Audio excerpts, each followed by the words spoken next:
Hello, welcome to my little corner of the internet. I'm Tasha, and this afternoon I'm doing a Season of the Witch 2023 tag that I stole or was inspired by from Draven Michael. I'm going to put a link to his channel below, and I would hope if you are interested in these questions, or if you love the season of fall, if you do this tag, I would love to know, and so I can watch your video too.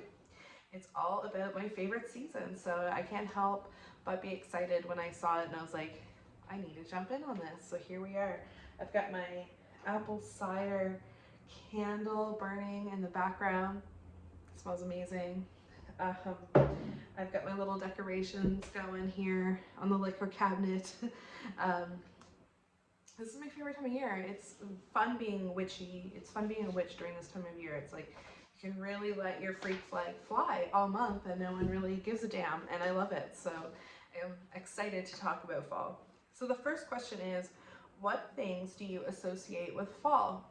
I always think about cold mornings, the smell of the wood stoves going, that kind of smoke hanging in the air. I think about crispy, crunchy leaves. I guess it would be crisp. Well, they are crispy, but more crunchy leaves underfoot. The changing colors where I live in New Brunswick, Canada. I get the full beauty of fall here.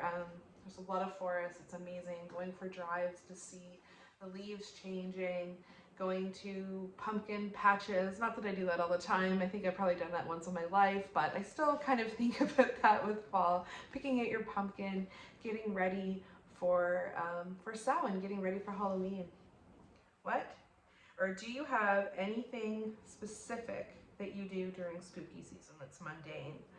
I would say decorating. I have my fall decorations that I like to start bringing out in like early September, like many people do. I guess I kind of like to decorate seasonally around the house. So I definitely enjoy when I can bring all of that out, and it seems to be earlier and earlier every year that I begin. It's just my favorite. Also probably baking and cooking. I enjoy baking, I enjoy cooking, and I find this time of year, probably from growing up, seeing my mom doing canning and all of that from my grandfather's gardens. Not that I do any of that, I'm too lazy for any of that, let me make that clear, but doing baking and cooking and stuff like that, it's like warm, cozy things, I guess, are activities that I like to do during this time of year. Do you have an ancestral worship practice? I don't have like a specific ancestor worship practice. I do work with my ancestors during like this time of year for sure, and into the dark time of year, honestly, all of it. But I don't like, they're not specific necessarily to my personal practice. One thing I have to give Alavine Green credit for, in one of her videos, she said she brings water to her altar in the morning as an offering, and that's something after I heard that, I've started doing. So I have been doing that for a long time now, bringing water to the altar for my ancestors. I interpret it as, of course, like death is drying, you eventually mummify down, so they would be thirsty, so they would like water as they go amongst their spiritual travels. So I bring water to my ancestors, and that is a pretty common part of my practice, I guess, but I wouldn't say that my practice is based around my ancestors. Do you believe in ghosts? If so, what do you see them as? I definitely believe in ghosts. I believe in everything. I believe in Bigfoot, I believe in aliens, I believe in ghosts. How could I not? I mean, I believe in magic, I believe in energy, I believe in leprechauns, for fuck's sake. Like, yes, I believe in ghosts, and I proudly believe in ghosts. I think there's too much to this world and too much mystery for us to know everything. So I definitely believe in ghosts. I have had an experience, a few experiences. I am a funeral director, so I work with death a lot, and I've had experiences where I've gone on like transfers, so going to pick someone who's passed away up and bring them to the funeral home.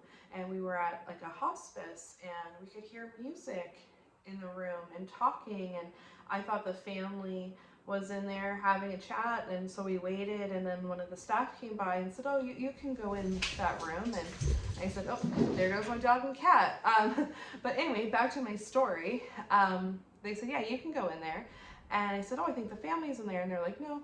And we went in, and there was nobody in there. There was no TV on, nothing. And there was no one else in that wing of this particular care home.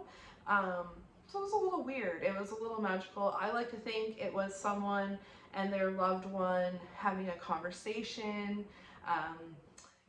crossing over. I believe in all that stuff. That's the way what's what I take from it. Could it have been a TV in a distant room? Maybe. Could it have been people somewhere else? Sure. But it was a strange and beautiful experience. So I choose to believe that it was two people helping one another with their crossing.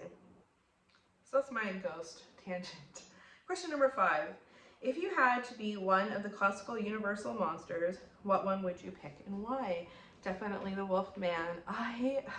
This is actually something that takes up way too much of my brain space, is thinking about who is my actual favorite universal monster. I love them all. I love them all. Swamp Man, Swamp Thing, not Swamp Man, Wolf Man, Dracula, the Mummy, Invisible Man. I love them all, and their wives and everything else.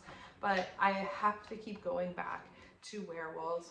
Werewolves have always been my favorite monster, really. When you get down to the as grandmas would say, the brass tacks of things, werewolves are always going to be my number 1, and vampire, very, very, very close second. Dracula, very close second.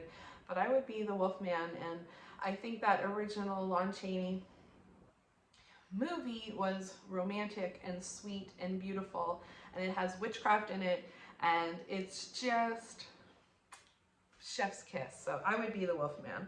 I would love to know what monsters you would be. I love that question. Do you have any paranormal experiences that stand out to you from early in your practice? I don't know. I have some weird memories of taking pictures and seeing like faces of the Green Man in them, or I had an experience. I was in the shower of all places, and I had this extremely strong feeling that my grandfather had passed, and I was working heavily with Anubis at the time, and I just kind of felt like he came into my mind, and then I got that message, and my grandfather did pass. I got the call like shortly after. I know that's like such a stereotypical story, but that's true. That really did happen to me. So those things that happened, and I don't know, I feel like I saw magic everywhere early in my practice, and I wish I could go back to that. I wish I could go back to seeing the magic in these little moments, or seeing the Green Man, or seeing fairies, or like seeing them in nature, not with my eyeballs, not like seeing them like I took like mushrooms and I'm hallucinating, even though that is fun and I do recommend it. No, like, but just, you know, just kind of feeling like they were there, feeling this strong connection. I do still feel that, but it's different now. Everything changes as you get older, and it changes for the good and the bad. And I mean, I still like to think I can find magic in things, but I miss that feeling, that strong feeling of magic that I felt when I first found witchcraft.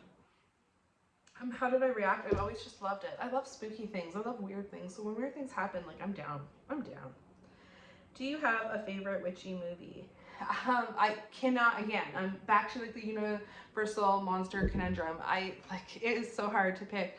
I'm going to say though, the movie I always go back to is The Wicker Man, the original Wicker Man with Christopher Lee, because it's very magical, and there are parts of that movie that I do use in my practice still, like the songs and the chants and the creation, sorry, I'm getting ahead of myself, the creation of the Wicker Man, burning it, all of that. I do that. So mine is the Christian virgins, but there are laws. But yeah, so I would say the Wicker Man. Close second though is Witches of Eastwick, because Cher is a goddess. And that's all I've got for that. What famous person associated with Halloween or witchcraft would you like to meet, living or dead?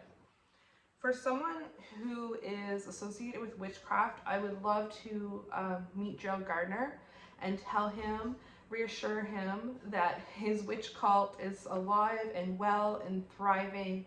He passed away like afraid that witchcraft and Wicca specifically wasn't going to grow. And that when he reincarnated, he wouldn't be able to reincarnate with any witches. He was worried that when he came back that there wouldn't be any.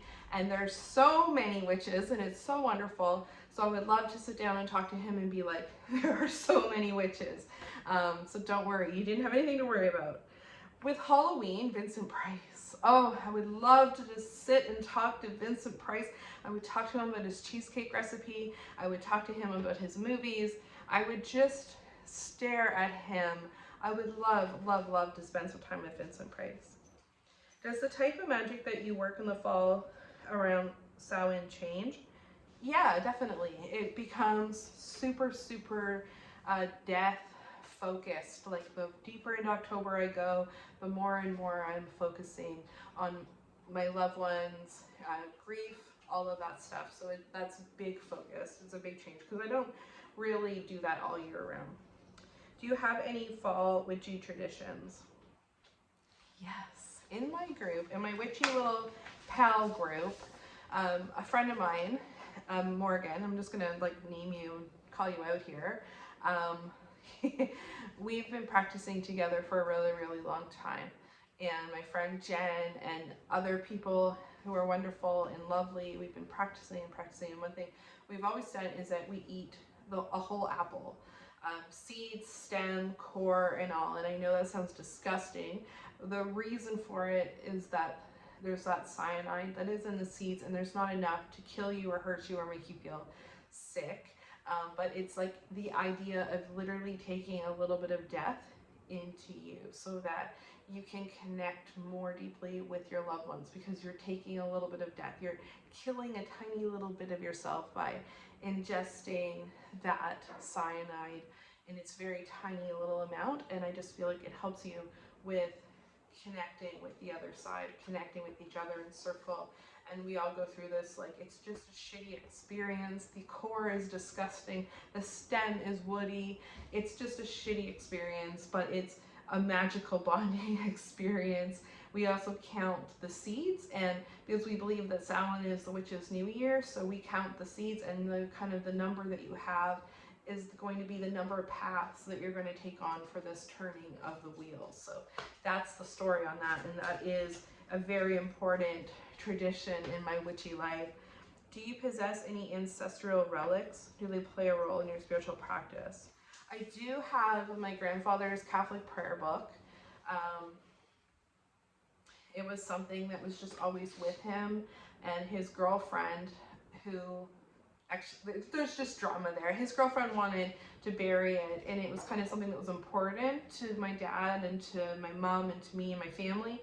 So I kind of took it. So I have that, and I do use some of the prayers in there. In my practice, sometimes if I want to connect with him specifically, I'll say prayers from there to contact the dead, or connect with the dead, I suppose, is how they would phrase it. And inside there are notes that he has written, and just like weird things like appointments and stuff that he wrote down. So it's just a really great little piece that I have to connect with my grandfather. And I also have his pendulum. For someone who always said he was a staunch Catholic, he had a lot of witchy things around his house, and one of his things was a gold pendulum, and I have that as well. Have you done any ancestral work with people from your lineage that were problematic? I don't think so, unless I have ancestors who were problematic and I wasn't super aware of it. No, everyone that I wanted to remember or work with have been good people, so I guess that I just don't have that. If you work with ancestors, how did you learn about them? Do you work with any types of spirits? Why or why not? I guess learning about ancestors, I'll start it with like learning about the wheel of the year and learning about Samhain and learning about how there is this time when the veil is thinner and magic is afoot, and that you can kind of connect and reach out, and it just made sense to me. So that kind of, I guess, would be where I've learned about that. I don't work with, like, I wouldn't say I work with any types of spirits. I don't know if you would count like the goddess and god and the elements of spirits, maybe, I guess. So elemental spirits, maybe, I would say. And demons, of course, come on. Why or why not? I guess I like to work with different things, but I don't work with a big variety of things. I don't think that answers the question, but that's what we're going with. What divination do you use most during this season? I use tarot all the time. Tomorrow night I'm reading tarot at a pub. I'm actually booked there for 3 nights because we sold out so quickly, so we added some dates. So I'll be reading tarot at the pub. I'm really excited. This is the 2nd year that I've done that, and I'm glad they've brought me back, and we've expanded and grown. I've like to think that I've cemented myself as a reliable and respected tarot reader in the community, and getting to do these public events and being invited to do them is such an honor. So I'm really excited for that. So tarot is a huge part of my life, and the why is because it's a part of my life all the time. What food and drink do you enjoy most this season? I love to cook food that my ancestors or loved ones used to make. So my grandmother, who I didn't meet, always made cinnamon buns, so I would make those in memory of her and like connect with her that way. Making like my grandfather's weird German cucumber salad thing. Yeah, I like to do that. I like to make recipes. That's kind of how I connect with my loved ones, for sure. What tradition from your childhood do you practice still as an adult? Definitely horror movies during this time of year. My parents always let me watch horror movies as a kid, and it's definitely some of my favorite memories are watching spooky movies with my parents. So definitely still incorporating a lot of horror into my life during this time of year. Though I watch horror all year long, all year long. My husband and I, we just recently had a conversation where I was like, I feel like I want to watch Hostel, and he's like, we just watched that, and I'm like, all right. And he's like, we've had this conversation so many times, Tasha, like, you don't need to watch it every few months. But that's just me in horror movies. I love them, so they're always on in the background. They're always existing where I am. But this time of year, I like to watch ones that were kind of favorites as a kid too, so I like to do that. And are any new traditions that you're creating? I think that whole torturing my witch friends with eating a full apple is kind of my tradition and my gift to Halloween traditions. Is there anything that you don't like about fall? I don't think so. I really don't. I like the colder weather. I like the darker days. So for me, it's prime time. Is there a scary location from your childhood that stands out in your memory to this day? Why? Yes. I grew up, we lived in a trailer park for a while, and in the trailer park there was this like abandoned like double wide trailer that was just in a field all by itself, and all the kids always called it Bloody Mary's house, and you would get scared. And of course, if you said like Bloody Mary, outside the house, she would come and like kill you and eat you. And I always wished that she really would come out and eat most of the kids that were doing that. But she never did.